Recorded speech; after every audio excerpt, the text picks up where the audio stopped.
Olá, colegas. Vamos imaginar que um paciente terminou um tratamento de disfunção e, ao mesmo tempo, essa mandíbula assumiu uma posição muito correta em relação à articulação e, ao mesmo tempo, esse caso está desprogramado, pronto para reabilitar, ou pronto para você restaurar, ou pronto para você colocar um aparelho ortodôntico.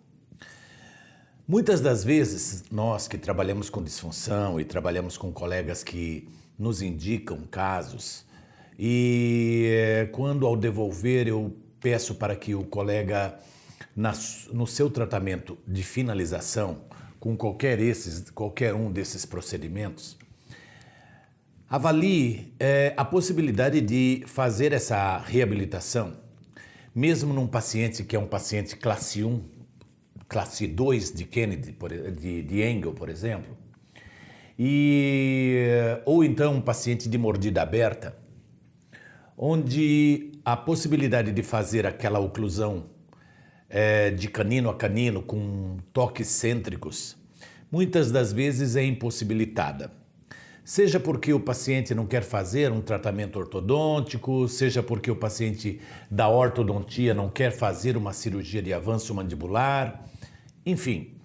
Então, a gente sabe que existe às vezes uma lacuna muito grande entre o que é o ideal e o que é o possível para um paciente. Isso significa dizer que muitas vezes você planeja o ideal, mas às vezes o paciente está impossibilitado de fazer aquilo que você quer. Então, e aí? Como fica esse impasse? Você vai dizer para o seu paciente, olha, se você não fizer do meu jeito, nada feito? É óbvio que num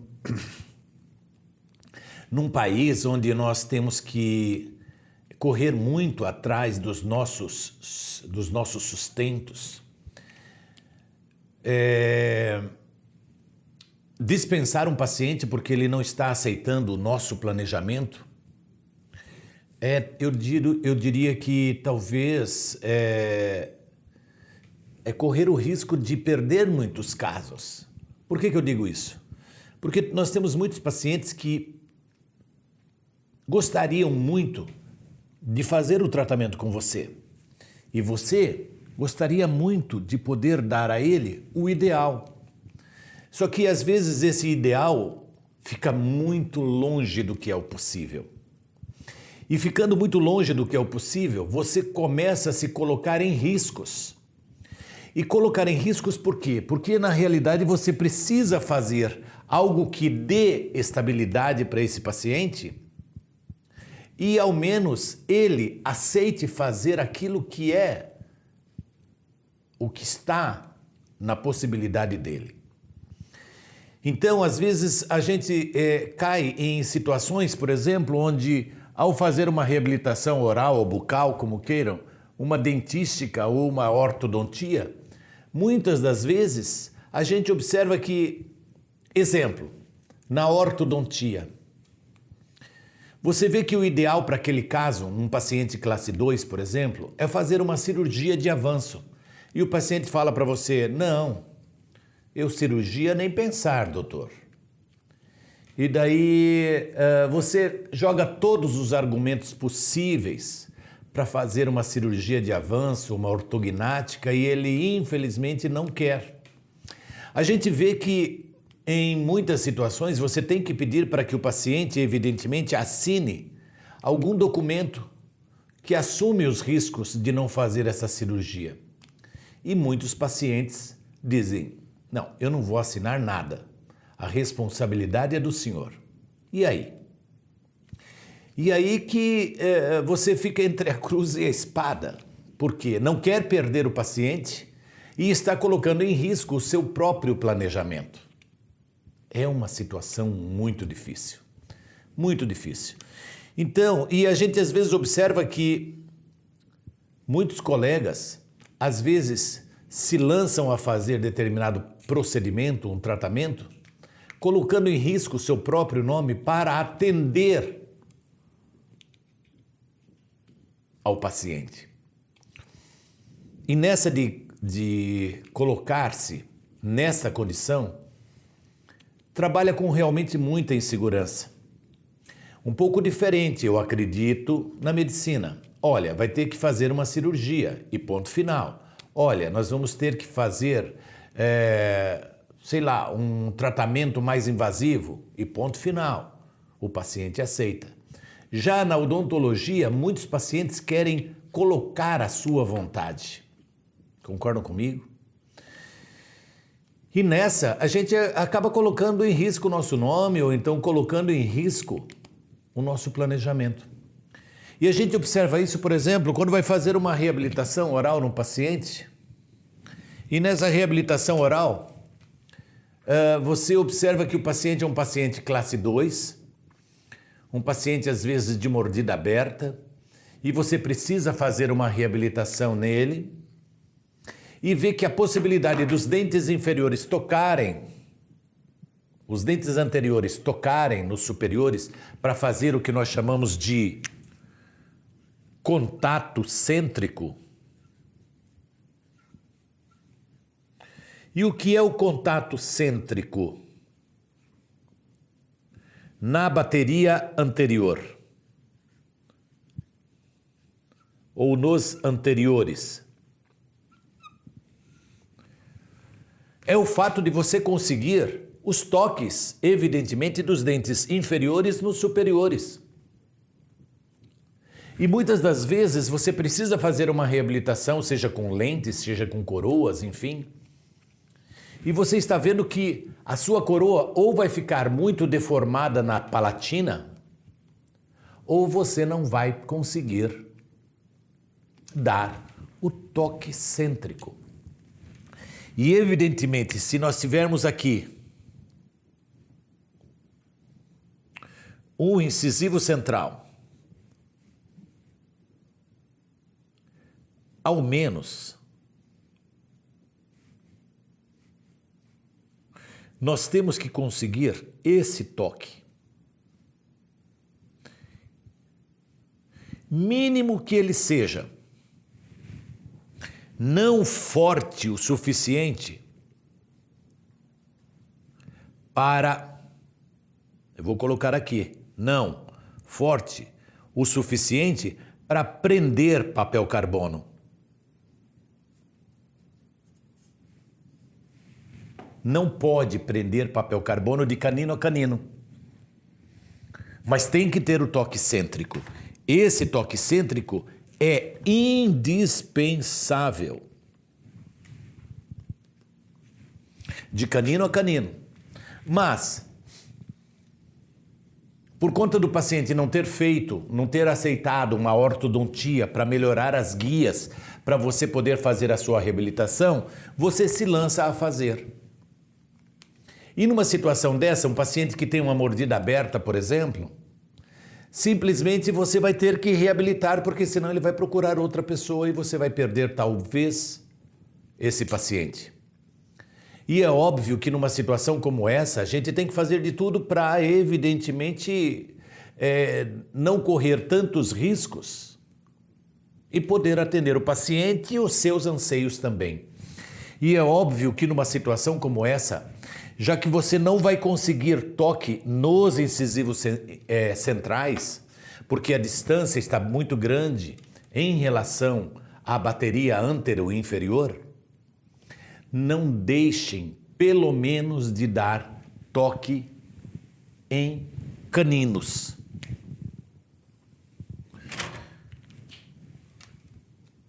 Por que somente toques em caninos? Observem que vou falar na reabilitação, vou falar na dentística, vou falar na ortodontia e, por último, vou dizer o porquê desta frase.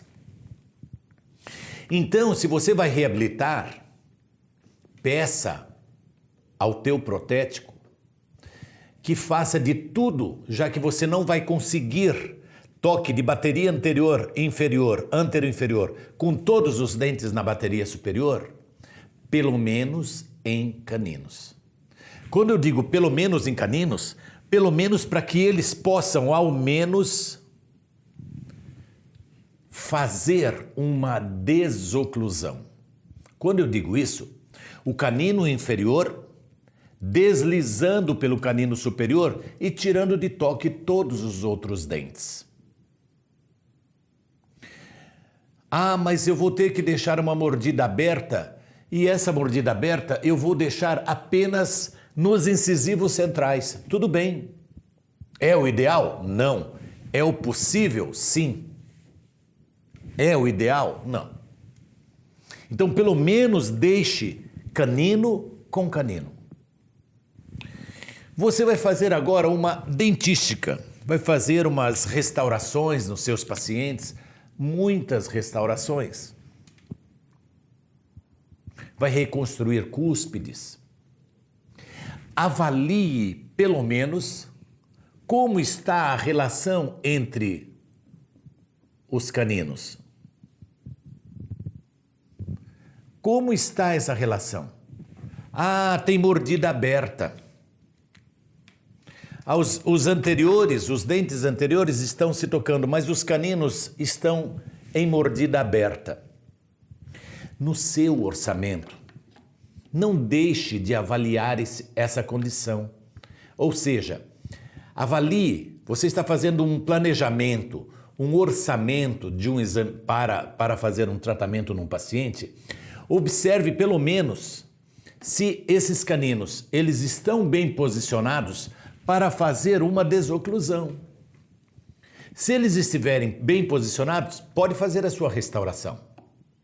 Mas se eles não estiverem em posição, coloque no teu orçamento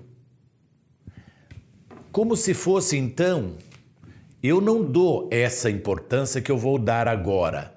Eu dou muito mais importância em termos de valores, mas pelo menos dê uma importância agora de colocar no teu orçamento uma resina composta, fotopolimerizável, etc. Use a resina que você quiser. Pelo menos para... Ah, mas o meu canino, esse canino está rígido.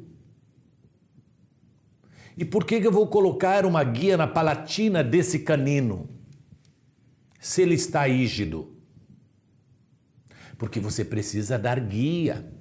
Senão tudo que você fizer para trás, você vai perder. Ao longo do tempo você vai perder. Seja através de uma fratura, seja através de uma retração gengival, recessão gengival, seja através de abfração. E depois o paciente, depois de uns 2 anos, chega para você e fala: doutor, depois que o senhor fez essa restauração, ou ela quebrou, ou então eu fiquei com uma recessão bastante grande. Olha como está tendo um degrau aqui. Você provavelmente não viu a relação entre caninos. Então, no teu orçamento, simplesmente faça o quê? Aplica um ataque ácido naquela face palatina rígida e, ao menos, aplique uma resina em toda essa região. Para quê? Para você dar a esse paciente uma guia para proteger os teus trabalhos. Em muitos casos, eu nem tenho que cobrar esta guia no canino, porque essa guia é um instrumento para o meu sucesso, para a longevidade dos meus trabalhos. É óbvio que eu tenho 37 anos de formado. E ao longo desse tempo, muitas vezes eu tive que apanhar muito para descobrir o porquê desse tipo de problema. E depois comecei a estudar oclusão e observar a importância das guias, ao menos nos caninos. Já que você não está conseguindo, ou o paciente não quer, ou o paciente não tem condições de você poder devolver a guia nos incisivos centrais. Então, pelo menos, façam em pacientes, por exemplo, que são pacientes adultos, já na faixa dos seus 38 anos, o dente está rígido, eu ponho gel laranja, aquele gel, o Condac laranja, como se fosse para uma aplicação numa superfície de porcelana. Por quê? Para me dar mais retentividade naquela restauração que eu apenas vou colar sem nenhuma cavidade.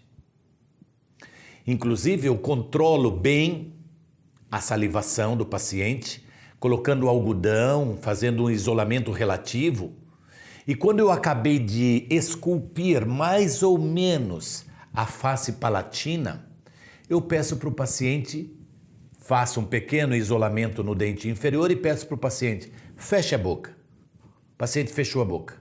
Eu pelo menos peço para que ele, com a boca fechada, eu acabo de esculpir aquilo que eu quero no canino superior.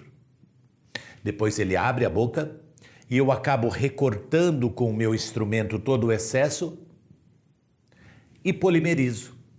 No momento que você polimerizar, o paciente vai falar para você, doutor, quando eu bato os meus dentes, esse canino ficou alto. O que você faz? Pede sempre para ele fechar na mesma posição, mordendo lá atrás, porque senão a tendência dele vai querer jogar a mandíbula para frente. Fala, morde lá atrás e comece a colocar o carbono e ajustar aquela resina. Até um dado momento que você, com um papel carbono do tipo Acufilme, e não serve outro, se você não tem, manda comprar ou compre, porque ele é fundamental nessa hora, porque nessa hora eu vou colocar o papel Acufilme e vou pedir para o paciente morder lá atrás, ou fazer a sua oclusão. Quando ele morde lá atrás, eu só estou, observe uma coisa, não estou falando de relação cêntrica nem nada, estou falando de oclusão habitual, num simples tratamento dentário. Eu vou pôr o papel carbono do tipo Acufilme e vou pedir para ele fecha. Quando ele fechar a boca, tanto num canino quanto no outro, eu vou pedir para ele fechar e esse Acufilme tem que sair suavemente, apenas sendo riscado no papel carbono, o risco da relação dos caninos, mas não pode ficar preso. Então eu vou fazer aqui um tratamento e vou fazer um orçamento, mas de canino a canino não tem nada para fazer no meu paciente, doutor ou professor. Tudo bem. Ou se o paciente chega para você, você vai falar assim, mas doutor, eu preciso colocar alguma coisa no canino? Meu canino está com cárie? Não. Eu preciso fazer uma aplicação de uma resina no seu canino para nós não termos insucesso nos dentes posteriores. Porque na hora da desoclusão, todas aquelas interferências vão cair fora. Muito bem. Ah, mas por mais que eu apliquei, a mordida era tão aberta que ainda o canino inferior não tocou no canino superior. Acrescenta no canino inferior, vai esculpir, faça um ataque ácido e vai esculpir um canino inferior, até ele tocar no superior. É óbvio, tem que ver a condição cosmética, sim, eu estou falando agora só de oclusão. O que está me interessando nesse papo é a oclusão. Ah, está chamando um pouquinho de atenção? Tenta completar mais em cima e tirar um pouco mais no inferior, enfim. Vale o seu bom senso nessa hora. Muito bem, devolveu as guias no canino, mas por que ao menos nos caninos? Vou falar daqui a pouco. Muito bem, agora chegamos na ortodontia, que é onde é o ponto mais delicado de tudo isto. Nós observamos muitos casos clínicos, inclusive numa das últimas postagens minhas, que está aí nesses filmes que vocês estão vendo, eu mostrei um caso de uma reabilitação feita somente na bateria anterior. Somente na bateria anterior de um paciente que tinha finalizado um tratamento ortodôntico com mordida aberta. E era um paciente de disfunção. Eu já tinha tratado a disfunção. E aí? Vai deixar o paciente com a mordida aberta? Pode ser. Porque pode ser que a oclusão não tenha sido o fator fundamental para a disfunção. Mas, se você tem a liberdade para poder oferecer para o seu paciente uma reabilitação como essa que dá uma das minhas últimas publicações, ótimo. Mas quando não é possível e você já está na finalização do teu tratamento ortodôntico, eu diria para vocês que eu não aceito pacientes meus, voltando da ortodontia que eu encaminhei, sem toques anteriores, sem guias anteriores, seja em guias anteriores, nos incisivos centrais, seja em guias em caninos. Por que eu digo isso? Porque a ortodontia tem a faca e o queijo na mão para dar a estética, para dar o alinhamento e para dar a melhor oclusão. E um tratamento ortodôntico finalizado sem guia anterior, para mim não é tratamento ortodôntico finalizado. Ah, mas está muito alinhadinho. Ótimo. Ah, mas o paciente quis tirar. Aí, quem está mandando no tratamento? Vocês? Você ou ele? Ah, mas sempre tem o mas... Então, se você na ortodontia pelo menos não conseguiu fazer por alguma condição que eu desconheço e que eu não consigo aceitar, me desculpem, porque para mim, mais uma vez, a ortodontia tem a faca e o queijo na mão para poder dar a melhor estética, a melhor oclusão e a melhor função. E a função começa também com uma relação entre os caninos, que tem muito a ver com o que eu vou falar aqui ainda no final. Ah, mas por alguma razão não deu para dar guia na bateria anterior inteira. Ah, não deu? Então, colega ortodontista, comece a trabalhar com resina composta. Comece a trabalhar com resina composta. Ou com lentes invertidas, lentes de porcelana invertidas, devolvidas na face palatina dos caninos ou na anatomia incisal de um canino inferior. Pelo menos na ortodontia, construa a guia nos seus caninos e fale para o seu paciente: olha, dado ao fato de eu não conseguir finalizar por essa e essa razão, nós colocamos resina nesse canino para ele fazer uma boa função. Pelo menos o paciente sabendo disso e até fazendo com que o paciente assine tudo isto, você pelo menos está se precavendo de situações que podem te desagradar no futuro. E quando eu digo isso, é simples.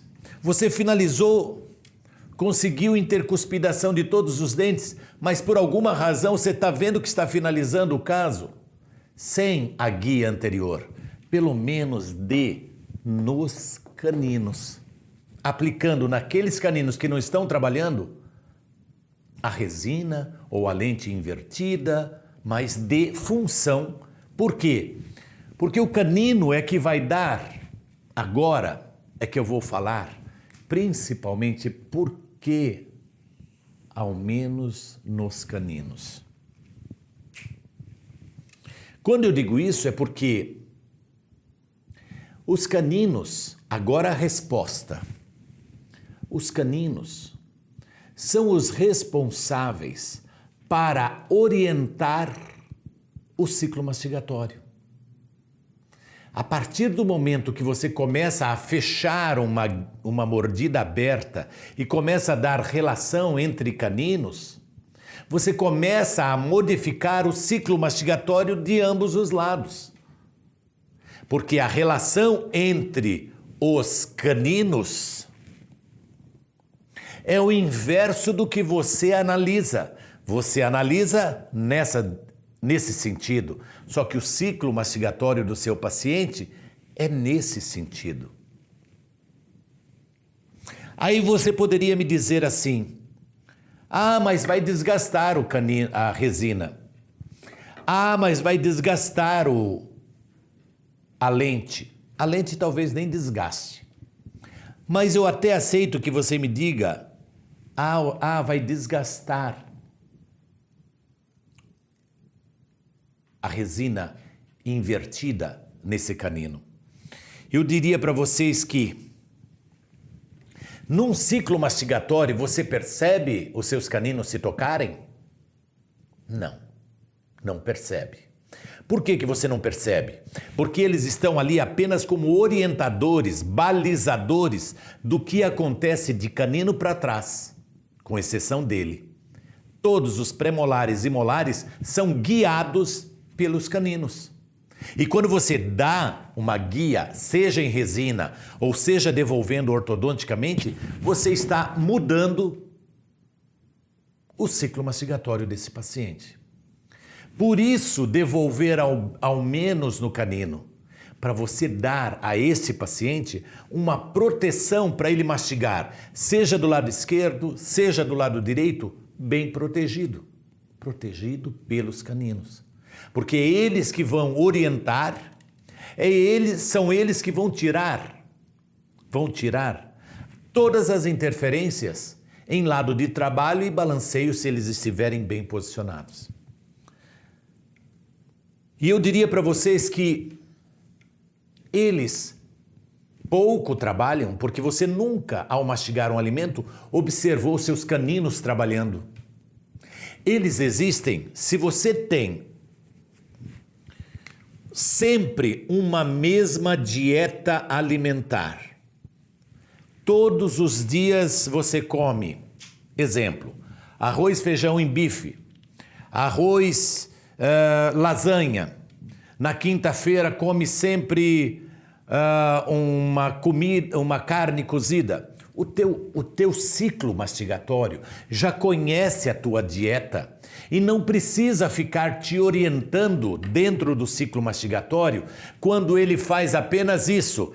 Ele está comendo e faz apenas um toque leve.